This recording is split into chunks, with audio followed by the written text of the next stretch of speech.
I was halfway through my double shift when my phone rang. Unknown number. I almost ignored it, but something made me answer. A man's voice came through, tight and urgent. You need to come home now. My heart dropped. Who is this? The man spoke faster. Gus Harlan. I'm the repairman. I was sent to Sunridge Lofts for a leak and screaming complaint. There's a baby crying inside your unit. I felt my throat close. My baby isn't with me. He's with his grandmother for 2 hours. Gus went quiet for a second. There's definitely a baby crying in there. And the door's been altered. My hands started shaking. What do you mean altered? Gus's voice dropped. Someone tried to wedge the chain lock from the outside. I've seen this before. It's not normal. I called Marla, Darren's mother. No answer. Called Darren. Straight to voicemail. Panic hit me like ice water. I'm coming, I told Gus. I abandoned my station, didn't even tell my supervisor. Just ran. My hands shook so bad I could barely grip the steering wheel. When I pulled up to Sunridge Lofts, I heard it before I reached my door. Jace's cry. Ragged. Hoarse. Like he'd been screaming forever. Then I heard Marla's voice from inside. Let him learn. I tried my key. It wouldn't turn. My stomach dropped.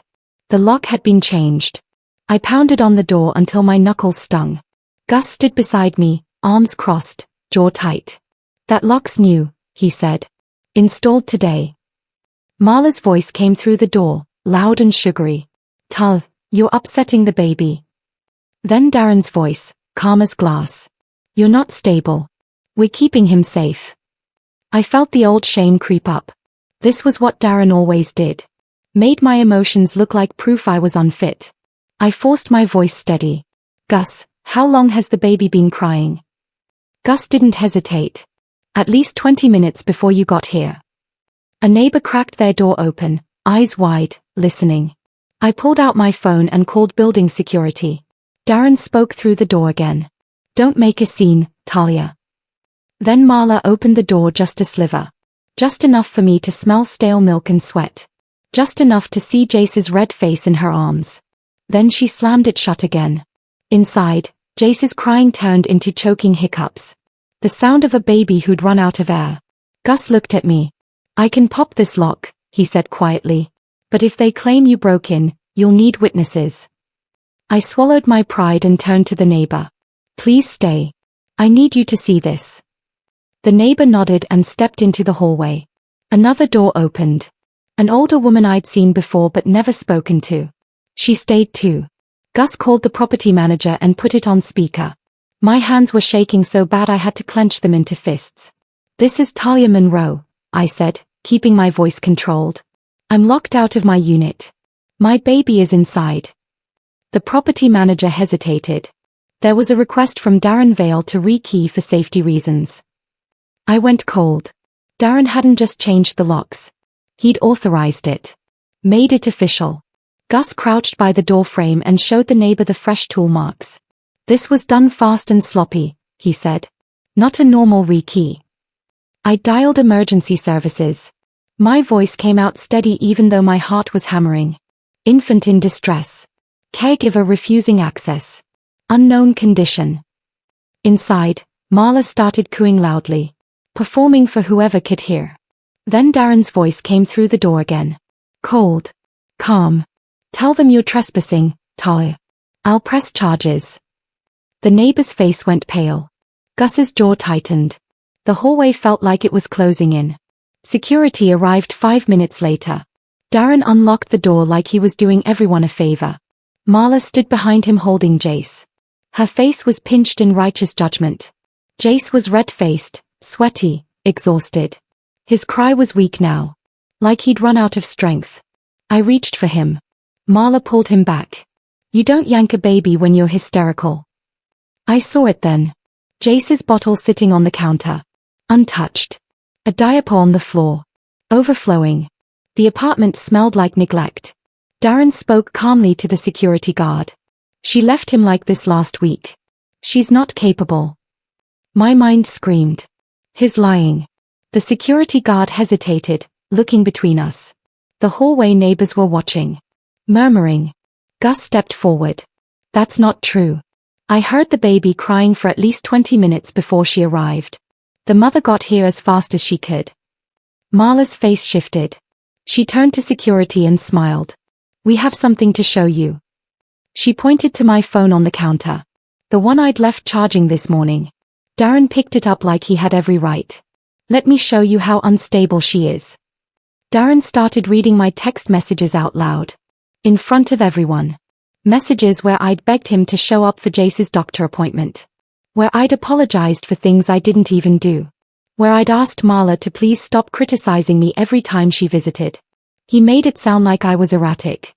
Desperate. Unhinged. I realized the trap. They'd been collecting my panic like evidence. Building a case against me using my own fear. Then the property manager arrived. He looked uncomfortable.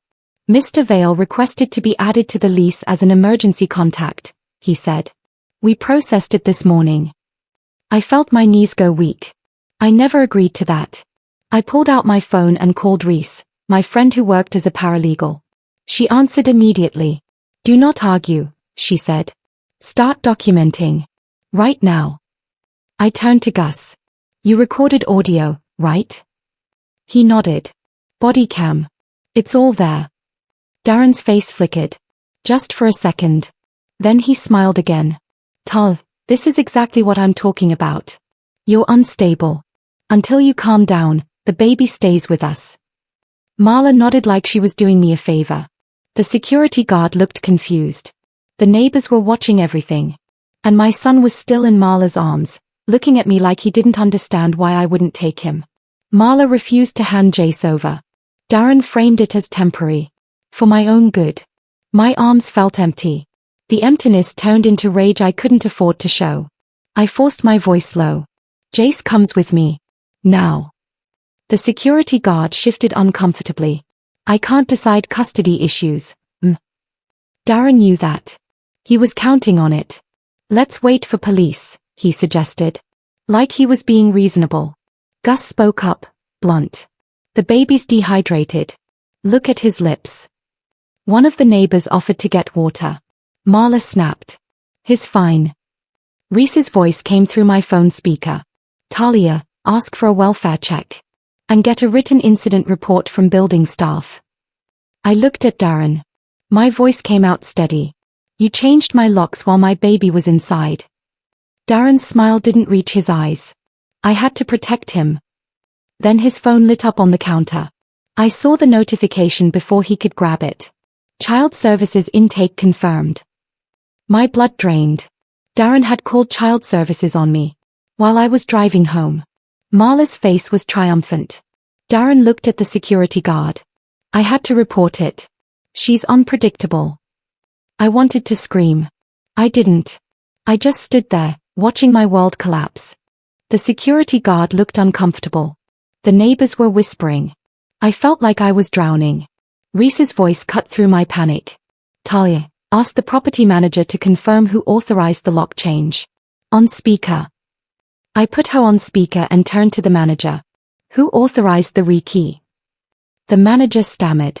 I received an email from an address matching your last name. It looked official. Show me, Reese said through the phone. The manager pulled up the email on his phone. I looked at it. The address was wrong. Close to mine, but not mine. Fake. That's identity misuse, Reese said. Her voice went cold. That's a crime. Darren's face flickered again. Gus cleared his throat. I should mention something. I wear a body cam for liability. I caught audio in the hallway before she arrived. Everyone went quiet. What audio? The security guard asked. Gus looked at Marla. The grandmother saying let him learn while the baby cried. And the father saying she'll look crazy. Marla's face went white. Darren stepped forward. That's out of context. Reese's voice came through sharp. That audio can save you, Talia. If we secure it correctly. Reese walked me through it step by step. Get Gus to preserve the file. Write down exact times. Who said what? Who witnessed it? I asked the neighbors for their names. Some hesitated. They didn't want to get involved. But one woman looked at Jace's exhausted face and nodded. I'll give a statement. Another man did too. Darren switched tactics immediately. His voice softened. Tal, we're only trying to help. You work too much. You're stressed. We can co-parent this. Marla started crying. Loud, theatrical tears. Playing the victim. I noticed something. Darren kept positioning himself between me and Jace.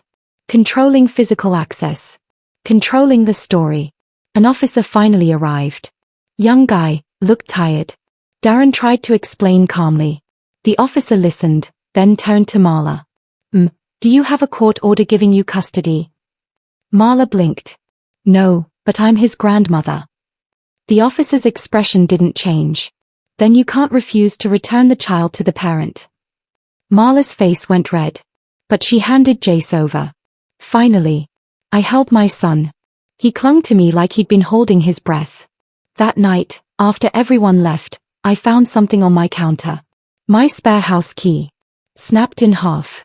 Like a message. I stared at the broken key. My hands shook. This wasn't just control. It was intimidation. Reese came over that night and helped me file an emergency petition. Exclusive access to my apartment. A no interference order. I learned something else. Darren had been telling people at Sunridge Lofts that he paid my rent. That I was unstable. Building a social jury against me. The property manager called the next morning. He sounded apologetic. I'll fix the lock situation. Reese took the phone. Not verbally. In writing. I requested camera footage from the hallway. The manager hesitated. The system doesn't store long. Gus muttered under his breath. Funny. It stored long enough when Darren needed it. Reese started digging.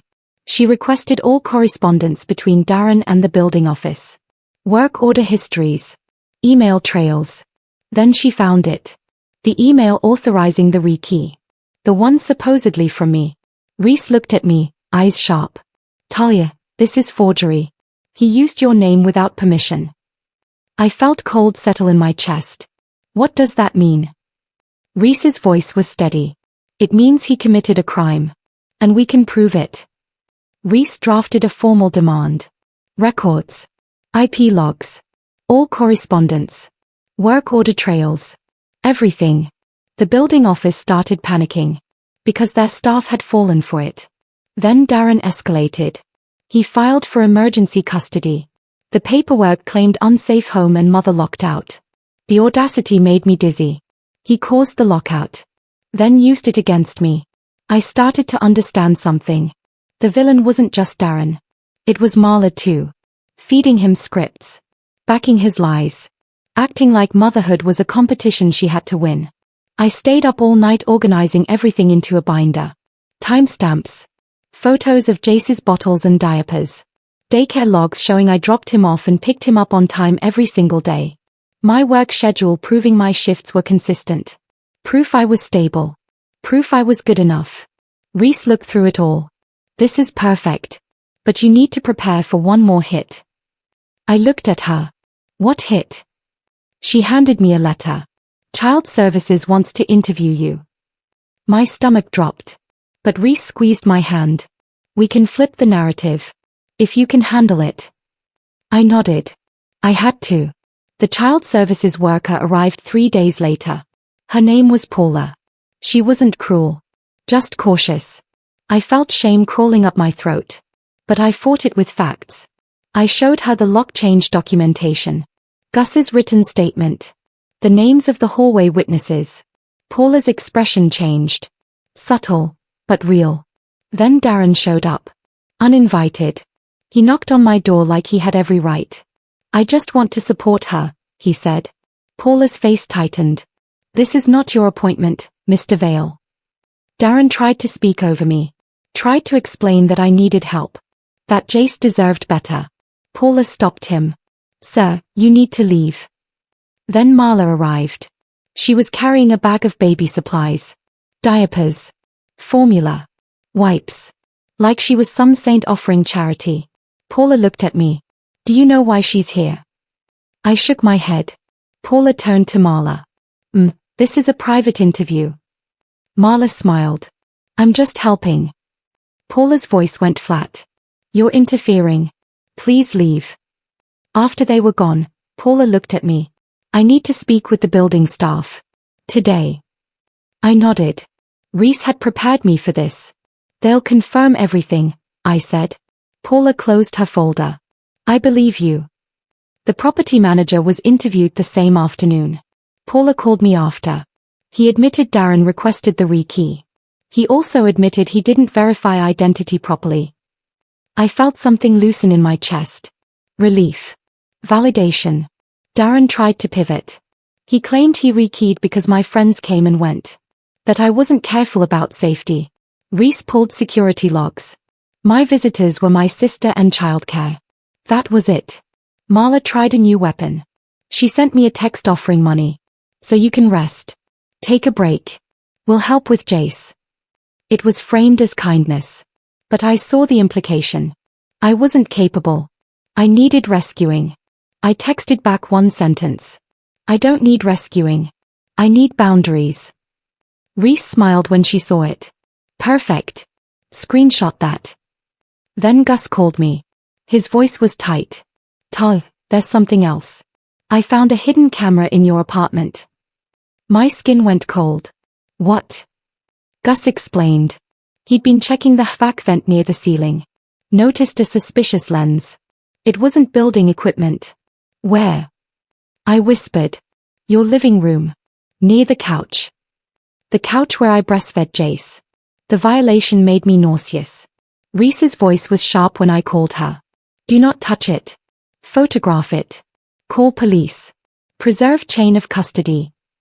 Police came within an hour. They documented the camera. Photographed it from every angle. Then they seized it. The officer's face was hard. This isn't family drama anymore. Darren denied it immediately. Too fast. Like he'd practiced. I don't know anything about that. Marla tried to brush it off. Everyone has cameras now. It's normal. But the officer wasn't buying it. This camera was pointed at a private area. That's illegal surveillance. Darren tried to step past me into my bedroom.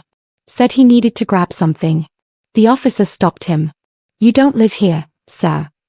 I watched Darren's face change. The charm disappeared. What was left looked cold. The officer turned to me. Do you feel safe going back inside tonight? I didn't. I'll stay with my sister, I said. The officer nodded. Good. We'll be in touch. That night, I slept in fragments. But I slept. Reese filed for an emergency protective order the next morning. An exclusive occupancy. The court date was set for the following week. Darren started texting mutual friends. Vague posts about men dealing with unstable women. I didn't respond. I just documented. Then something unexpected happened.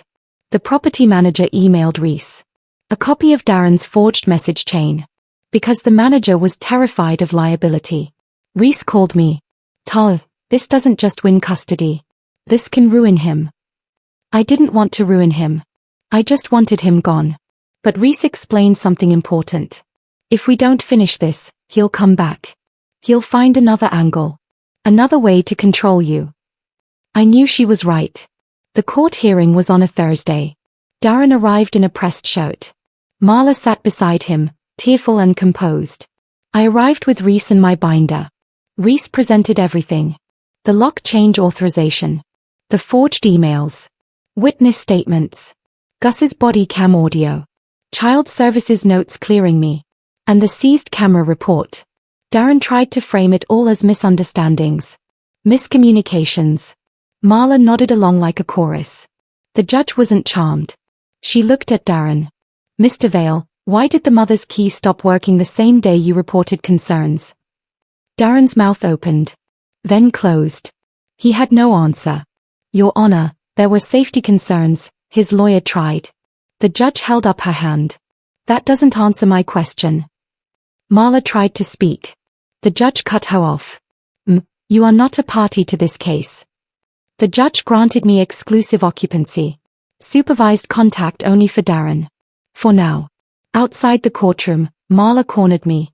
Her face was twisted with rage. You don't deserve him. You don't deserve that baby. I didn't respond. I just pulled out my phone and started recording. Marla noticed and backed off. But her eyes were full of hate. Reese sent a cease and desist letter that afternoon. Harassment. Interference. Meanwhile, the police analyzed the hidden camera.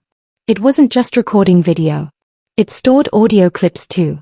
Darren's voice. If she panics, we win. Marla's voice. She's soft. Break her. Reese called me after she heard it. Talia, I need to ask. Do you want to hear what they said when you weren't home? I thought about it. Then I said yes. Because I needed to know. I listened once. That was enough. Darren's voice, cold and calculating. Talking about me like I was a problem to solve. Marla agreeing. Planning. Strategizing. My pain turned into something else. Resolve. Not vengeance for ego. Vengeance for safety. Reese filed to extend the protective order. Formal finding of coercive control and illegal surveillance. Darren's lawyer proposed a settlement. Money. Confidentiality. I refused. Then Darren texted me. You think you're safe because of paperwork? I forwarded it to Reese. She smiled. Thank you for the evidence. Reese prepared for the next phase. Long-term orders. Consequences. Meanwhile, neighbors who'd witnessed the hallway incident started talking. Not online. In person. To Reese. One admitted Darren had asked them to say I looked unstable that day. He offered me $50, the neighbor said. Reese added it to the file. The building confirmed in writing that Darren misrepresented his authority. That he'd forged my email. That they'd failed to verify. Child Services closed my case with a note. No concerns for mother. Pattern of manipulation by father observed. I finally exhaled. Then I checked my bank account. The Shide baby savings account was empty. Darren had drained it. Every dollar I'd saved for Jace's future. Gone. I called Reese, shaking. She didn't sound surprised. That's financial abuse. We can claw it back. She filed immediately. Requested bank statements. Transaction histories. Reese discovered something. Darren had moved the funds to an account under Marla's name. The same day he rekeyed my locks. It wasn't panic. It was preparation. I stared at the evidence. This had been planned. All of it. Reese called it what it was. Identity misuse plus coercive control. I started a new routine. Therapy twice a week. Support group for mothers dealing with custody battles. And something small but powerful. I stopped apologizing in my own sentences. Jace started babbling again. Lighter sounds. Less clingy. Then a detective called me. Miss Monroe, we traced the camera purchase. It wasn't bought with Darren Vale's card. My stomach dropped. Whose card was it? The detective paused. Marla Vale. His mother. The implication hit me like a brick. This wasn't just Darren. Marla had orchestrated it too. Maybe even led it. Reese prepared a new strategy. Keep it fact-based. Keep it in court. Let the evidence do the damage. Darren tried to soften his approach. Sent me a message about co-parenting peacefully. About putting Jace first. I didn't bite. Marla sent a gift basket to my sister's house. A performative apology with a note. For when you come to your senses. I handed it to Reese unopened. She read the note and smiled. That's harassment disguised as kindness. Perfect. Everything was building toward the final hearing. Reese told me to prepare. This ends soon. One way or another. Reese built the final package. Custody. Protective order extension. Financial restitution for the drained account. And a no-contact clause for Marla. Darren's lawyer tried to paint Marla as just an involved grandmother. Concerned. Helpful. Reese countered with the camera purchase records. The audio clips. The planning. I testified simply. I described the call from Gus. The sound of my baby crying behind a door I was locked out of. The broken key on my counter. The forged emails. The judge's face tightened as I spoke. When I finished, she asked Darren one question.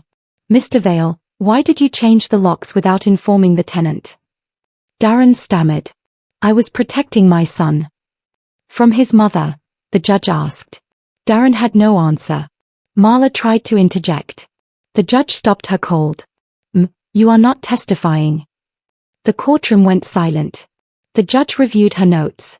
Then she spoke. I'm granting primary custody to Miss Monroe.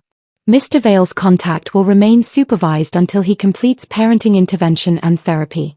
Marla Vale is barred from contacting Miss Monroe directly. Financial restitution was ordered. The building was instructed to provide written confirmation of the unauthorized lock change and restore my security. Darren's charm had finally failed. Because paperwork doesn't care about charm. Outside the courtroom, Darren's phone rang. I saw his face change when he answered. What? No, that's not. I'll call you back. He hung up. Looked at me. You destroyed my life. I didn't respond. Reese did. No. You did that yourself. Later, I learned what that call was. Darren's workplace had been contacted by investigators. Questions about unlawful surveillance and identity misuse. He lost the promotion he'd bragged about for months. Marla tried one last move. She posted vague content online about grandparent rights. Reese sent a legal notice immediately. Any filing without basis would trigger sanctions. I moved apartments quietly. Upgraded my locks. Built a new circle of people I could trust. Then Gus called me. Miss Monroe, I just want you to know something. You weren't the first unit Darren requested work orders on. My blood went cold. What do you mean? Gus explained. Over the past year, Darren had repeatedly scheduled repairs when I wasn't home. Always asking the same questions. About cameras. About entry points. Reese used it to show premeditation. Pattern of behavior. Boundary violations. Darren's lawyer tried to bargain one more time. Confidentiality for peace. I gave Reese my answer. Peace isn't silence. Peace is safety. The court strengthened the standing order. Any breach would trigger immediate review. Possible suspension of visits. Darren was required to complete therapy and parenting classes before supervised visits could even continue. Marla was legally kept at distance. No contact. No third-party interference. I started sleeping through the night. Jace started laughing again. Real laughter. Not nervous. Not performative. Just happy. One evening, I was making dinner when Jace pulled himself up on the couch. He looked at me. Took one shaky step. Then another. His first steps. Toward me. Not away. I cried watching him. My sister hugged me. You did it, Talia. I didn't feel like I'd won some war. I just felt like I could breathe again. Reese came over that weekend. Brought takeout. We sat on my new couch in my new apartment. How are you really? She asked. I thought about it. I'm okay. For the first time in a long time, I'm actually okay. Reese smiled. You know what your revenge was? I looked at her. What? You became unmovable. That night, after everyone left, I locked my door. Not out of fear. Out of choice. Jace was asleep in his crib. The apartment was quiet. But it was a good quiet now. Safe quiet. Months passed. Darren had supervised visits at a court-approved facility. He showed up sometimes. Sometimes he didn't. When he did show up, Jace was polite but distant. Like he knew. Marla tried reaching out through a mutual acquaintance once. The message was vague. About family. About forgiveness. I didn't respond. Reese sent a reminder about the no-contact order. Marla stopped trying. I got a new job. Better hours. Better pay. Closer to home. Jace started daycare 3 days a week. He thrived there. Made friends. Came home covered in paint and smiling. Gus checked in every few months. Just a text. Hope you're doing well. I always responded. We are. Thank you. One afternoon, my sister asked me something. Do you ever regret fighting so hard? I thought about it. About the broken key. The hidden camera. The sound of Jace crying behind a locked door. No, I said. Not even once. Because the fight wasn't about revenge. It was about protection. About making sure Jace grew up knowing his mother wouldn't abandon him. That she'd move mountains if she had to. My revenge wasn't cruelty. It was removal of power. Darren couldn't rewrite reality anymore. Couldn't isolate me. couldn't weaponize systems against me. I started volunteering at a support group for mothers in custody battles. Sharing what I'd learned. Document everything. Stay calm. Build your evidence. Let them make mistakes. One woman asked me, "How did you stay strong?" I thought about it. I didn't always feel strong. But I had people who believed me. And I had proof. Proof mattered. Emotions could be twisted. But timestamps couldn't. Photos couldn't. Witness statements couldn't. Another woman asked, "Do you hate him?" I looked at her. No. I don't think about him enough to hate him. That was the truth. Darren had become irrelevant. A person I had to coordinate with occasionally through an app. Nothing more. Jace turned 1 year old. We had a small party. My sister, Reese, a few friends from the support group. Gus even stopped by with a gift. A little tool set for toddlers. For when he's older, Gus said. Jace laughed and banged the plastic hammer on the floor. I watched my son. Happy. Safe. Loved. This was the win. Not a courtroom victory. Not Darren's consequences. This. A child who felt secure. A mother who felt free. The apartment was full of laughter that day. And for the first time in over a year, I didn't feel like I was waiting for something bad to happen. Darren's supervised visits became less frequent. Then they stopped altogether. His therapist reported he wasn't engaging. Wasn't completing assignments. The court noted it. His access remained restricted. I didn't push for more. Didn't demand he be involved. I just focused on Jace. On our life. Marla moved out of state. I heard it through someone who knew someone. She'd gone to live with her other son. Away from the consequences of what she'd done here. I felt relieved. Not victorious. Just relieved. One evening, I was giving Jace a bath when my phone rang. Unknown number. My stomach tightened. Old fear. Then I remembered. I was safe now. I answered. It was Paula from Child Services. Miss Monroe, I'm closing your file permanently. I wanted you to know. You did everything right. I thanked her. After I hung up, I cried. Not sad tears. Relief tears. Jace splashed water at me and laughed. I laughed too. That night, I tucked him into bed. Read him 3 books. Kissed his forehead. I love you, baby, I whispered. He was already half asleep. But he smiled. I stood in his doorway watching him breathe. Watching him be safe. And I realized something. The door stayed open now. Not because I was afraid to close it. But because I wanted to hear him if he needed me. A year and a half after the hallway incident, my life looked completely different. I had a new apartment in a better neighborhood. Jace was thriving in a preschool program. I'd been promoted at work. Built a circle of friends who actually supported me. Darren's consequences spilled into his real life in ways I never pursued. He'd lost his job. Lost his reputation. Moved away. I didn't follow his life. Didn't care where he went. He was simply gone. And that was enough. Marla never came back. The no-contact order stayed in place. Sometimes I thought about what they'd done. The planning. The camera. The broken key. But I didn't dwell on it. Dwelling gave them power they didn't deserve. I focused on Jace. On his milestones. His laughter. His questions about the world. He was 2 now. Talking in full sentences. Running everywhere. One day at the park, another mother asked me, "Single mum?" I nodded. "How do you do it?" she asked. I watched Jace climb the slide. One day at a time. With help. With boundaries. She smiled. "You make it look easy." I laughed. "It's not. But it's worth it." Because it was. Every sleepless night. Every battle. Every document filed. Every boundary set. All of it was worth this. Watching my son grow up safe. Loved. Protected. Months turned into years.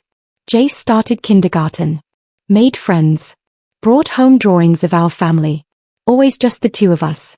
He never asked about Darren. I never brought him up. If Jace asked someday, I'd tell him the truth.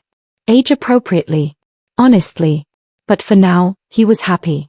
And that was everything. Darren's supervised visits had been officially suspended after 2 years of non-compliance. The court noted his failure to complete requirements. His access could be revisited if he demonstrated change. But I doubted he would. One evening, Gus called me. Just checking in like he did sometimes. "How's the little guy?" he asked. "He's great," I said. "Growing like crazy." "And you?" Gus asked. "Are you doing okay?" I looked around my apartment. The door with locks that worked. The windows that latched. The space that felt like mine. I said. Really, truly okay. After we hung up, I made tea and sat on my couch. Jace was asleep in his room. The apartment was quiet. But it wasn't the silence of fear anymore. It was peace. The kind I'd earned by refusing to back down. By documenting every truth. By letting the system work the way it was supposed to. My revenge wasn't flashy. It wasn't cruel. It was complete. I didn't destroy Darren and Marla with anger. I removed their access. Their narrative. Their ability to hurt us. And in the end, that was more powerful than any dramatic confrontation could have been. I locked my door that night. Not out of fear. Out of choice. Because I could.